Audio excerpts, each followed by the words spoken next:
So yeah, I read something that I'm sure real Dolphin fans are not gonna like because it's actually bigger than what people think. So I don't know about you, but this one really got me on my. Say it again. Say something else. Oh, say something else. Okay, because we might not see another Super Bowl in Miami for a long time. Here's this article here. That's why I got it up from NBCSports.com and by Mike Florio. Miami slips out of Super Bowl rotation due to NFL requirements. Okay, so not very long at all. It's very short. So I'm gonna just hit the main points here. It's Stephen Ross saying that Miami is no longer in contention for the Super Bowl. Miami's held the Super Bowl for 11 times, right? And it's going to be a while until South Florida makes it a dozen. And that was the first thing I said. It was a while.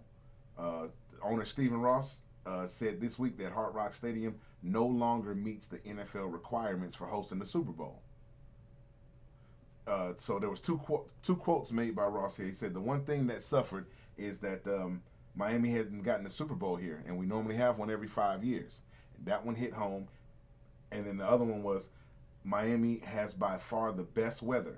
It's in their best interest, talking about the NFL, to have one here, but at this point they don't believe that we meet all the requirements and the demands. Bullshit. So then Ross says that we're looking at how to make improvements. I want to make the stadium always feel like it's a new stadium. Then it talks about the last one that we had, Super Bowl 54 with the Chiefs and the 49ers, and that came 10 years after it had been gone from South Florida. That was the whole reason why he needed to put the roof on the stadium.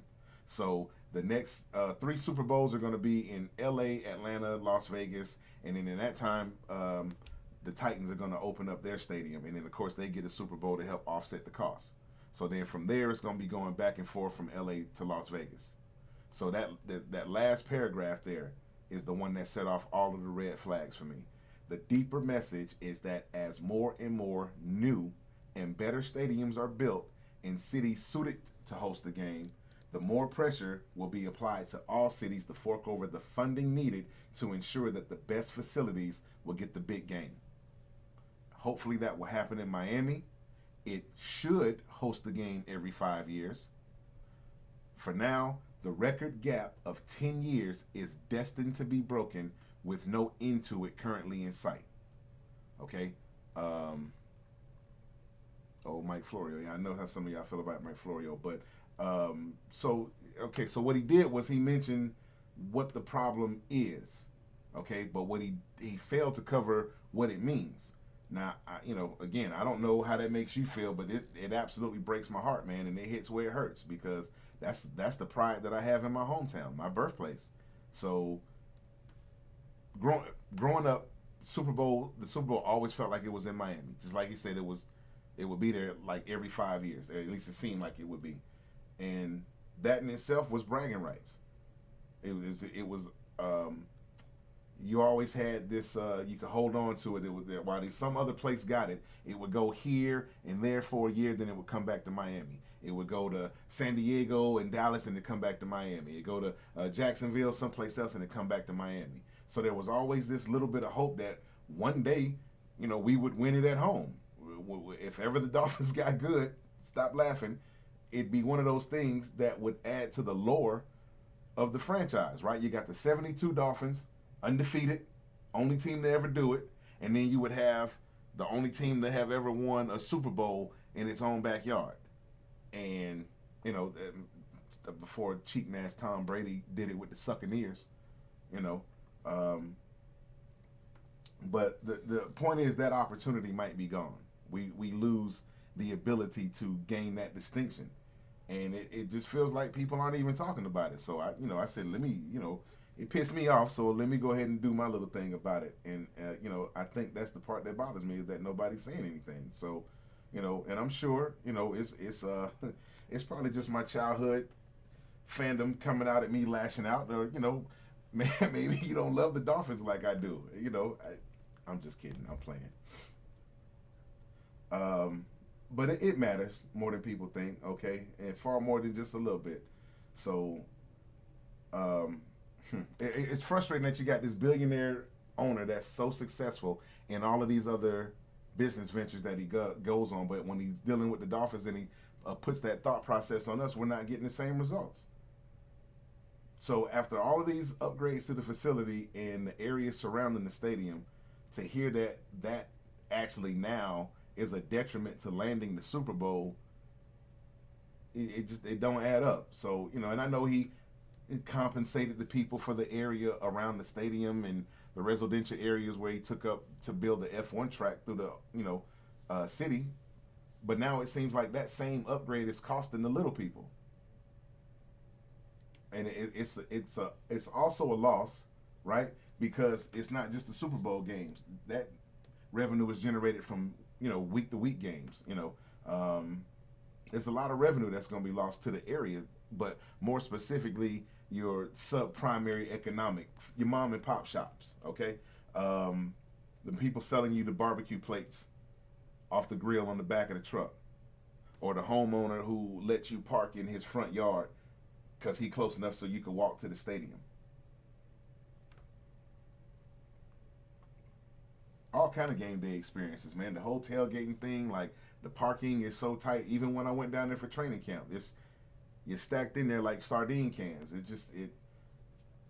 The area is deficient where they expanded, but it was all done to bring the Super Bowl back. But now we're being told the facilities aren't good enough. So I try not to put my conspiracy theory mind and let that take over, because I can imagine the NFL punishing Ross for certain legal situation that he may have gotten himself and the league into concerning the Flores case, okay?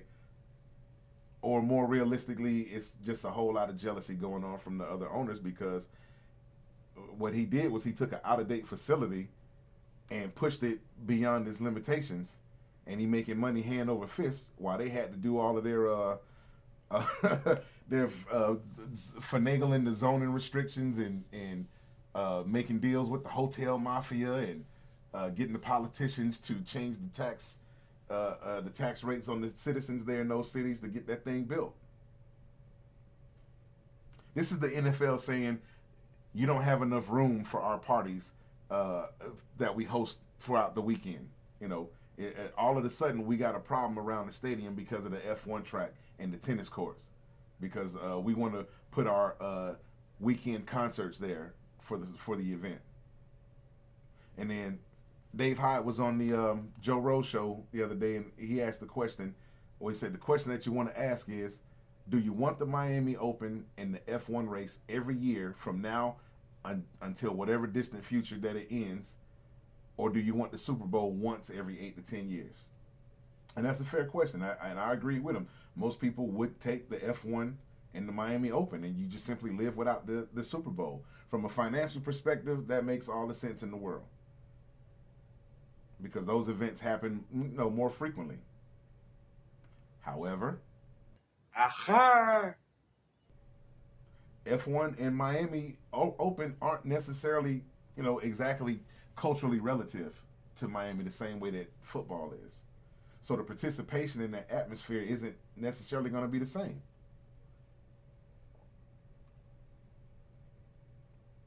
I don't know, Now, to me, none of it makes sense, because we just had the college football national championship game there. And it is also a weekend full of events. So that can't be the problem. It's definitely not the stadium itself. Then when you consider South Florida at that time of year, it's a no-brainer to have it there.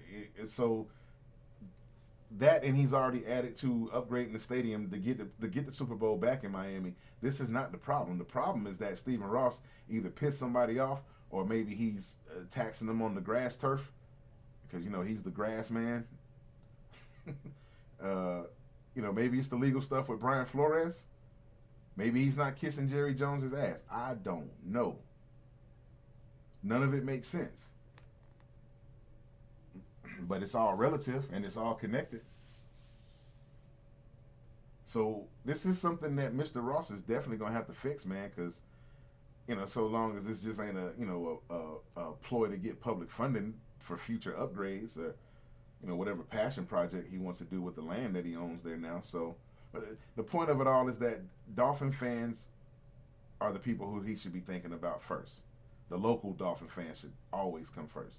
So, access for the locals to the big game or prices on season ticket holders, those prices are supposed to go down. But the last time I checked, season ticket prices went up.